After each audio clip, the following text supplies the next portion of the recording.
Talking back the night, let's take a look at a few news stories that may or may not be getting coverage here in Australia by the mainstream media with his very unique perspective on it. Talking back the night regular Nathan Bray, hello. Hey, Christian. Hello, everybody. Hilary Clinton, we know that there's still the media speculation, or at least there was until the tragic events in Dallas a few days ago, about using private emails to send confidential or classified information. This thing is still going on, but James Comey, the head of the FBI, said there are not going to be any charges laid against Mrs. Clinton. What's going on here, and should she be charged? Should she be out of this presidential race just because of an email sent? Or is this a case of one rule for Hillary and another rule for the Latinos and the Mexicans?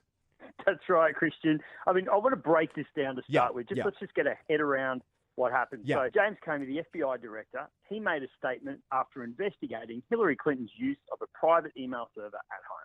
Right, this took over a year. There were hundreds of agents scouring around the clock through thousands of emails, in fact, 30,000 emails. Now, Hillary said she never sent or received anything classified at the time. Okay, this is on a Gmail account, right? It wasn't even as secure as a Gmail account. At least a Gmail account can actually archive things, right? And keep a record, all right? But basically what happened was, through the 30,000 emails, all right, 110 with 52 email chains attached to it were contained classified info at the time, and 8, Christian, were top secret. So basically, believe it or not, Clinton has actually lied. All right, she came out and lied, and her defense was, look, I didn't know that because some of the emails didn't have the classified stamp on it, Christian. Oh, that was the Secretary of State's defense, which, I think at best is absolutely disgusting. I mean, it's like, I've got my baby in the car on a hot day, locked in the car with the windows up, but there wasn't a sign to say, listen, that's right. Someone should have been there to tell me. The question that keeps going around in my head, Nathan, is someone who has been in and around that environment for so long. Correct. How do you not think, right, I'm using my @Facebook account or MSN account or whatever it is. We got into trouble with the porn thing with the work email a few years ago. We know that. Do you know what I mean, Nathan? And we're just average. We're just average guys. We're like Latinos here. Even we know. No, how did she not know? And seriously, Christian, like even in my lowly finance job, right? All right, I would be fired in a heartbeat. I mean, stockbrokers, if they knowingly make a phone call on their mobile phone and it's not a recorded message, etc., they just say, see you later. You no longer can be a stockbroker working under license. And we know some stockbrokers who aren't the sharpest tools in the shed either. And even they know. Even they know, Nathan. Even real estate agents would know. Right? Now, listen, the FBI also found that she was deleting emails. That's government property. She's basically stealing it. We all know you can take the company car home, but don't sell it on eBay or torch it. You know what I mean? Now, look, what the FBI said is you can't prove intent to conceal information. That's one of the points they made. But, by having your own personal email server at home, is that not trying to conceal information which you then delete emails from? I mean, it's absolutely amazing. I certainly know in my field of work, I would be fired. And, Donald Trump, he's going to have an absolute field day with this when it comes to having their debates. He's going to be using the "you're fired" line over and over again. Right. So FBI Director Comey, right, he went on to say that Hillary Clinton had been extremely careless, regardless of her intent, with her handling of top secret government documents, causing danger. I mean, for the Clinton government, that's enough to invade a small country. Yeah. You know what I'm saying? Yeah. Like if some guy in another country was doing this, it would be all over. And apparently that's really all you need to be taking top secret documents from a secure platform and putting them onto a non-secure platform. That in itself is a crime. And in fact, Comey came out and said that Hillary used her personal email while overseas in hostile hacking countries, making it even more dangerous.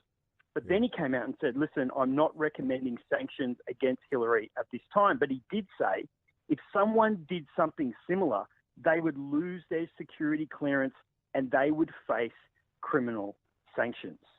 Wow. All right. So then a day later, after the FBI statement, the State Department, they came out and said, we're going to reopen this case against her Hilary Clinton's mishandling of documents. And then a speaker from the US House came out and called for Hilary Clinton to be banned from classified data, which means it would make it really hard for her to be president. And to top it off, an FBI insider comes forward to say that the Hillary Clinton Foundation is guilty of treason, money laundering and fraud on a massive scale. Okay. So you would think it's all over for her, and then immediately the next day we get a shooting in Dallas by 4 highly trained snipers, and suddenly we're all distracted. Okay. You never let a good crisis go to waste.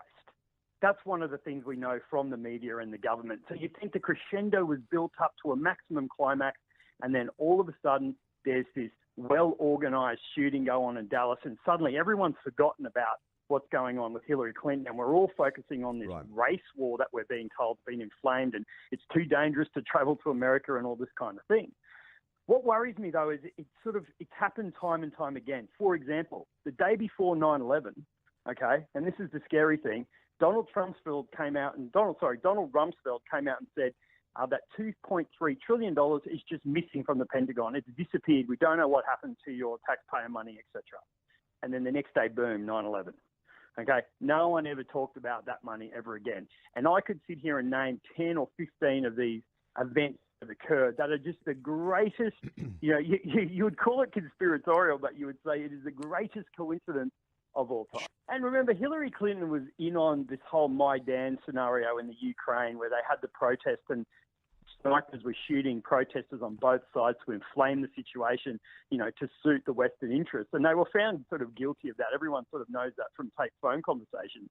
And then we saw this similar type event occur in Dallas. It had the hairs on my back certainly standing up going, oh no, if these conspiracy theorists are right, more and more, this is becoming really, really scary. But I think the whole point is, why didn't they charge her? Okay, and one point could be if she sent an email from a private server, right, to somebody else, they therefore had knowledge that she was sending classified documents, and they themselves would be in trouble. Okay, and that would mean they could put Barack Obama under oath. That would bring down the entire government.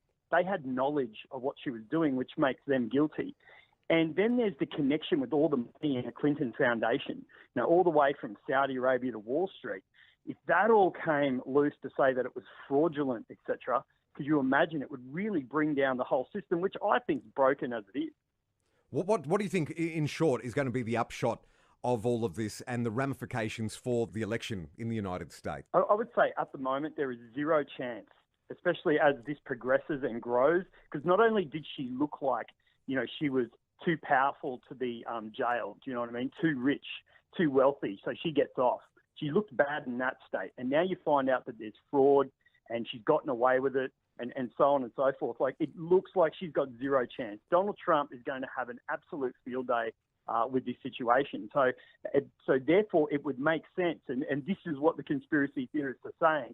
They're saying what they're going to do is almost try and declare a state of martial law and never have the elections to start with, right? Because Donald Trump's actually suspended his campaign as a result of the shooting. I mean, if this was to start to spread, we could end up literally keeping Barack Obama, if you were to go way out on a limb and say, maybe that's the plan, because there's a lot of big money invested in Hillary Clinton. Yeah.